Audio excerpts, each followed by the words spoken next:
আমি যতটুকু মমতা বন্দ্যোপাধ্যায়কে চিনি, জানি, ছোটবেলা থেকে দেখেছি, মমতা বন্দ্যোপাধ্যায় বয়কট, ভেঙে দাও, গুড়িয়ে দাও, সরিয়ে দাও, হাঁটিয়ে দাও, এই রাজনীতিতে উনি বিশ্বাসী নন। এই বিষয়ে মমতা বন্দ্যোপাধ্যায় সর্বোচ্চ নেত্রী, তিনি যা বলবেন মাথা পেতে নেব। এখনো পর্যন্ত তার কাছ থেকে কোনো কথা শুনিনি, ফলে তিনি কি ভাবছেন সেটা নিশ্চয়ই আর একজনের মুখ থেকে শুনবো না। সংঘাত, চ্যালেঞ্জ, লড়াই, যুদ্ধ, যাই বলা হোক না কেন, আরজিকর কাণ্ডের প্রতিবাদে পথে নামা শিল্পীদের একাংশকে বয়কটের ডাক ঘিরে এখন সম্মুখ সমরে কুণাল ঘোষ ও অভিষেক বন্দ্যোপাধ্যায়। বয়কটের ডাক দিয়েছিলেন কুণাল, খারিজ করে দিয়েছিলেন অভিষেক। পাল্টা একদা অভিষেক বন্দ্যোপাধ্যায় ঘনিষ্ঠ কুণালও বুঝিয়ে দিয়েছিলেন তিনি এই দ্বন্দ্বের আবহে শুধু অভিষেকের বিপরীত মেরুতেই নন, সেই সঙ্গে নিজের অবস্থানেও অনড়। পার্টির তরফ থেকে পার্টির তরফ থেকে তো কেউ নির্দেশ দেয়নি। আমরা সবার স্বাধীনতায় বিশ্বাস করি।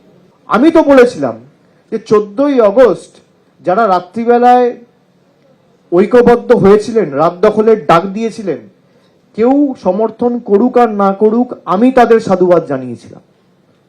আর আমি আজও একই কথা বলছি, কারোর ভালো লাগতে পারে, কারোর খারাপ লাগতে পারে, এটাই বাংলার সাথে উত্তরপ্রদেশের পার্থক্য। তাৎপর্যপূর্ণ বিষয় হলো, খোদ অভিষেক বন্দ্যোপাধ্যায়ের এই মন্তব্যের পরও নিজের অবস্থানে অনড় থেকে কার্যত চ্যালেঞ্জ ছুড়ে দেন কুণাল ঘোষ। যেহেতু অভিষেক বন্দ্যোপাধ্যায় এই গোটা ফেজটায়, আরজিকরের সময়টায়, যেহেতু সেই সময়টা তিনি বাইরে ছিলেন এবং গোটা বিষয়টার মধ্যে ছিলেন না, যে কুৎসা, চক্রান্ত, ঝামেলা যারা আমরা সামলেছি, আমাদের জিজ্ঞাসা করলে আমরা বলে দেবো এই ডিফারেন্সটা কি। বুধবার নিজের অবস্থানে অনড় থেকে অভিষেক বন্দ্যোপাধ্যায়ের নাম না করে কুণাল ঘোষকে খোঁচা দিলেন কিনা এই প্রশ্ন ওঠে।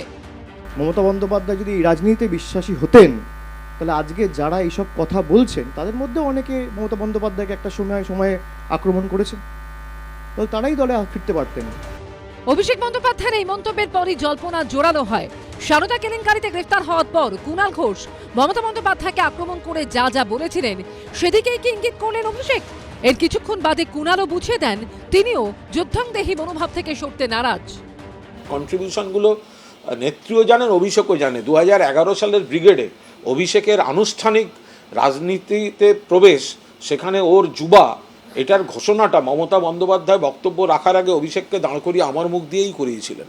পরবর্তীকালে অভিষেক বন্দ্যোপাধ্যায় এও জানেন দলের একাংশের কে বা কারা কুণাল ঘোষের বিরুদ্ধে কি কি চক্রান্ত করেছিল এবং কি কি চক্রান্তের শিকার হতে হয়েছিল।